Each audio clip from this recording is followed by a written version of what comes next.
আজি মই আপোনালোকক ইনকুবেটৰৰ পৰা পোৱালি হাঁহ কুকুৰা পোৱালি কেনেকৈ উলিয়াই দেখাম। এইটো মোৰ ইনকুবেটৰ, এইটো মই নিজে বনোৱা ইনকুবেটৰ হয়। আজি মই দেখাম মই এইটোৰ পৰা আজিলৈকে হাঁহ কুকুৰা উলিয়াই পুহি আছোঁ। ইয়াত দেখিবলৈ পাইছে এই হাঁহ পোৱালি ওলাই আছে, লগতে কুকুৰা পোৱালিও ওলাই আছে। বেছি দিয়া নাছিলোঁ ডিম, যিহেতু ডিমটো পাবলৈ অলপমান দিগদাৰ হয়, সেইকাৰণে এয়া হাঁহ পোৱালি ওলাইছে, কুকুৰা পোৱালিও মিক্সকৈ দিছিলোঁ মই, ওলাই আছে। হাঁহ পোৱালি ওলাবলৈ মেক্সিমাম 27 দিন 28 দিনমান লাগে।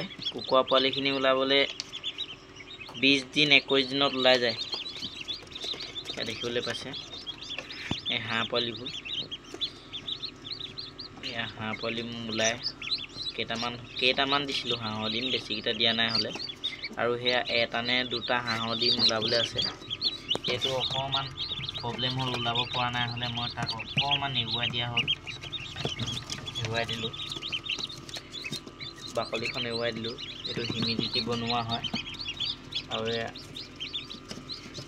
এটা মেচিন যদি ইনকুবেটৰ বনাবলৈ হয়, তেতিয়া মেচিনটোৰ বিষয়ে সম্পূৰ্ণ জানি ল'ব লাগিব। বহুতে কয় ইনকুবেটৰ আনি পানি মানে পটাপট আনি পানি উলিয়াব বিচাৰে, চব কিন্তু ফেইল হৈ যায়, উলিয়াব নোৱাৰে ডিম। এটা ইনকুবেটৰ চলাবলৈ হ'লে বহুতখিনি কথা জানিব লাগিব। হিউমিডিটি মেইনটেনেঞ্চ কৰিব লাগিব, টেম্পাৰেচাৰ মেইনটেনেঞ্চ কৰিব লাগিব। এতিয়া গৰম দিন যিহেতু মই এতিয়া টেম্পাৰেচাৰটো যদি 37.7 দিওঁ, তাৰপাছত ল' টেম্পাৰেচাৰটো যদি দিওঁ 37.0 দিলে মানে, এতিয়া এই গৰম দিনত তেনেকৈ দিলে মানে অলপমান প্ৰব্লেম হয়। গৰম দিনত টেম্পাৰেচাৰটো পূৰা অভাৰ বাঢ়ি যায়। 37.7 দিলে মানে টেম্পাৰেচাৰটো পূৰা 37.8 হৈ যায়গৈ, 8 হৈও পাৰ হৈ যায়গৈ, অভাৰ গৰম হৈ যায়। মানে গৰম দিনত অকণমান কমটিকৈ দিব লাগিব। যিহেতু মই ইয়াত দিছোঁ 36.8 দিছোঁ, সেই দেখিবলৈ পাইছে 36.8 দিছোঁ।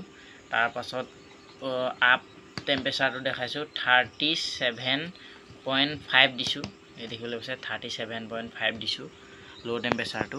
মই এনেকৈ দিওঁতে ওলাইছে। মই কেইদিনমানৰ আগত 37.0 তাৰপাছত 37.7 দিছিলোঁ হাই টেম্পাৰেচাৰটো, কিন্তু মোৰ ৰিজাল্টটো অলপমান বেয়া হ'ল।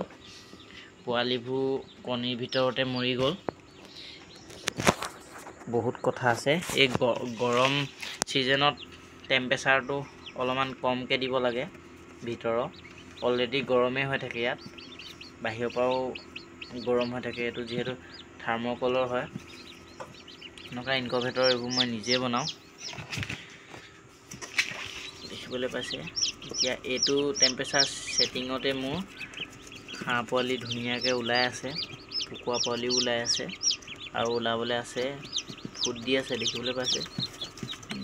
ফুট দিয়া এটা মই দেখাম, এইটোহে ফুট দিছে অকণমানকৈ ছাইডত, তাৰপাছত আৰু এইটোহেতো দিছে অকণমানকৈ, এইটোহেতো দিছে অকণমানকৈ, সেইটো চুকত সেইবোৰতো দিছে, এইফালেও দিছে। হাঁহ পোৱালিকেইটা আজিৰ দিনটো ইয়াতে ৰাখিম, কালি ৰাতিপুৱা নমাই নিম হাঁহ পোৱালিকেইটা।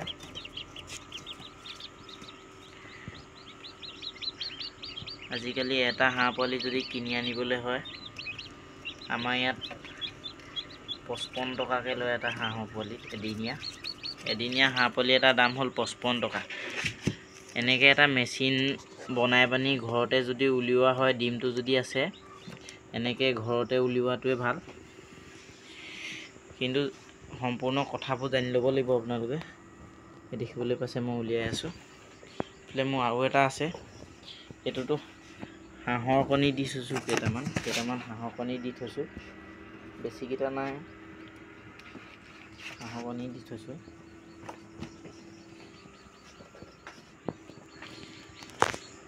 মই এইবোৰ নিজে বনোৱা ইনকুবেটৰ হয়।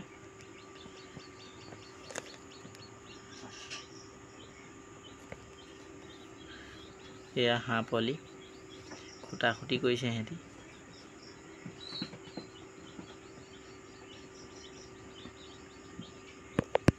তাৰপাছত এইফালে কুকুৰা পোৱালি ওলাই আছে। আজি ইমানকে দেখালোঁ আৰু মোৰ ইনকুবেটৰকেইটা। এইকেইটাৰ পৰা মই সৰু সুৰা কিবা এটা কৰি থাকিব পৰা হৈছোঁ, পোৱালি উলিয়াই মেলি দেখিবলৈ পাইছে।